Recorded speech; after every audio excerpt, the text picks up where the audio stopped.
So today on the program, we're taking a trip to Elmina Castle, a historical building. It was built by the Portuguese and taken over by the Dutch, and subsequently the British took over. It was actually an establishment for trading purposes. It played a key role in the Atlantic slavery. Today, we will embark on the journey that some of our people took to a destination they never knew and never returned.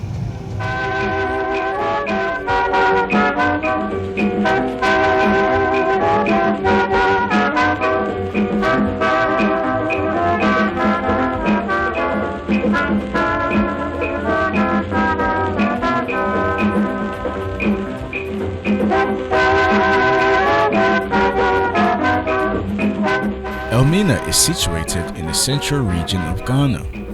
This town dates her history to the 1300s. Elmina, Edina Anumansa, or Amankwakro are names of one ancient town in today's modern Ghana. History has it that three cousins, Techi, Sam, and Kwa Amankwa, are believed to have migrated from Walata Empire in ancient Mali with their people. They settled briefly at Obutokor, now Techiman, in the Brong-Ahafo region, and finally made it down to Eguafo, a village about 20 kilometers from Elmina. The people of this town were predominantly farmers, but today fishing and salt making are the economic drive of Elmina.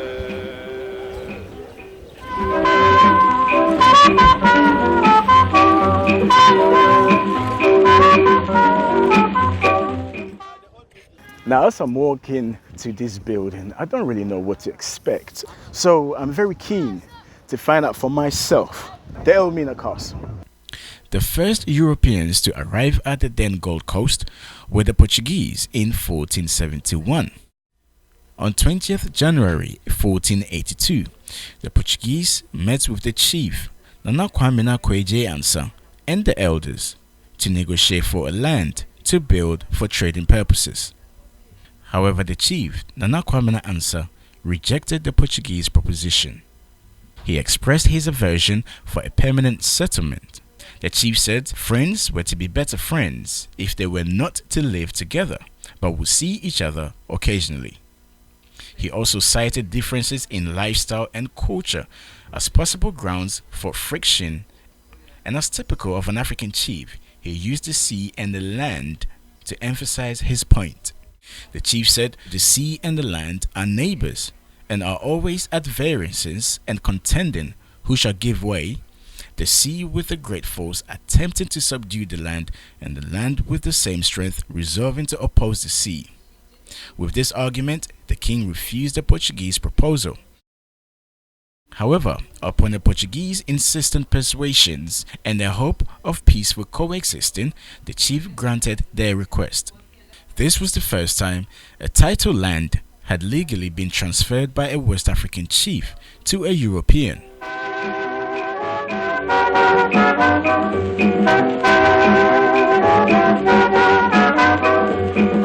The plot on which the castle stands was a huge rock that was believed to be a sacred place of some of the gods of the land.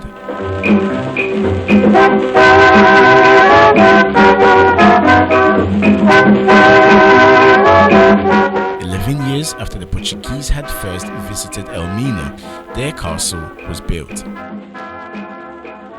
The Portuguese went ahead with their noble trade intentions until the early 16th century, when the worst of crimes against Africans started. This is widely known as the transatlantic slave trade.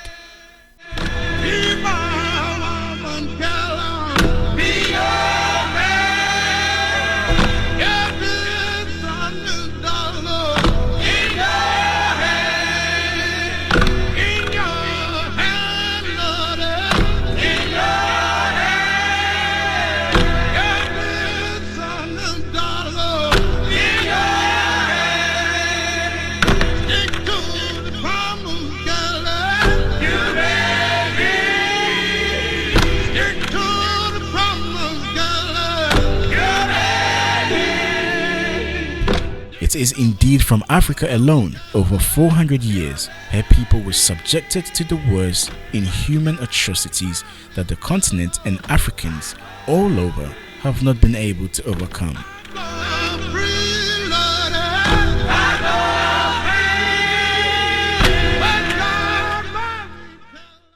I've just come out from the Portuguese church, already I'm just trying to prepare myself mentally for what is ahead.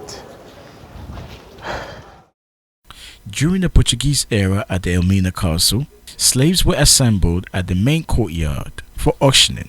Before the captives moved to the dungeons, examinations were conducted to determine the captives' ages.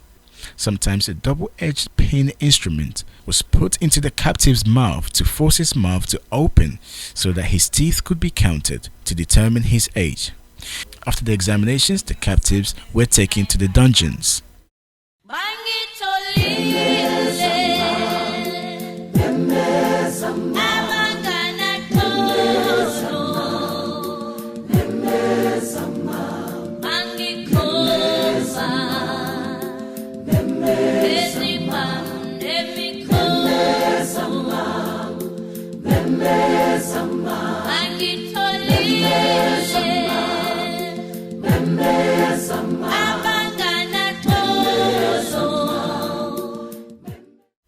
The coast of West Africa had been notoriously termed the white man's grave due to the rate at which the Europeans died of diseases such as malaria and yellow fever.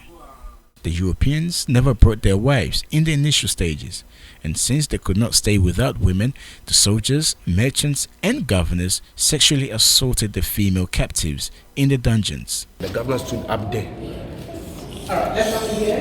where he ordered the soldiers to release all the female captives to this courtyard, so that he will just fetch water from this reservoir, bath over here, and move this way.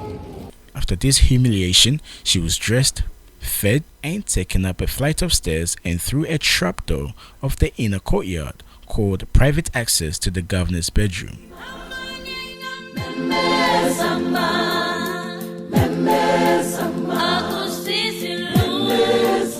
After the rape, the woman was taken back to the dungeons. Some of these women became mistresses of the governors and stayed in the castle longer. Those who became pregnant were subsequently freed. Sadly, since the Africans in the dungeons came not only from today's Ghana but also from Togo, Burkina Faso, the Ivory Coast, and a host of other places, when these women were freed, they could not return to the village where they had originated.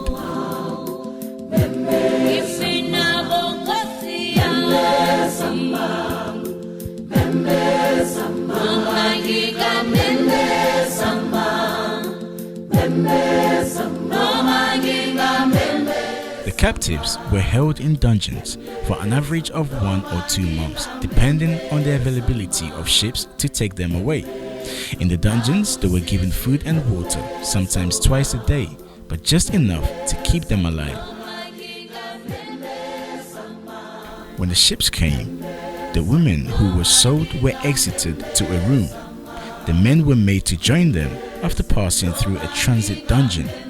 The men and women finally entered a room, now known as the Room of No Return. It was in these last rooms that the men and women saw each other for the first time since they had been brought to the dungeons.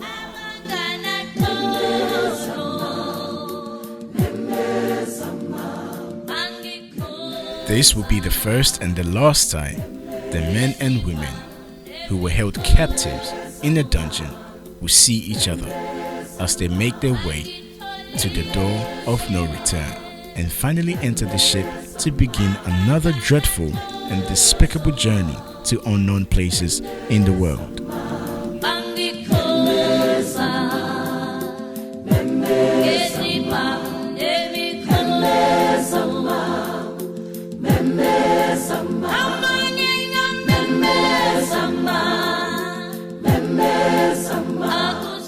So I finished the tour, guys, and I'm just thinking, what did I gain from this? I've heard and read so much about this castle, and I'm taken aback.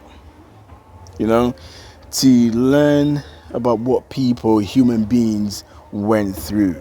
You know, for instance, one of the cells where the slaves were kept, if they tried to escape, you know, no one left that building alive.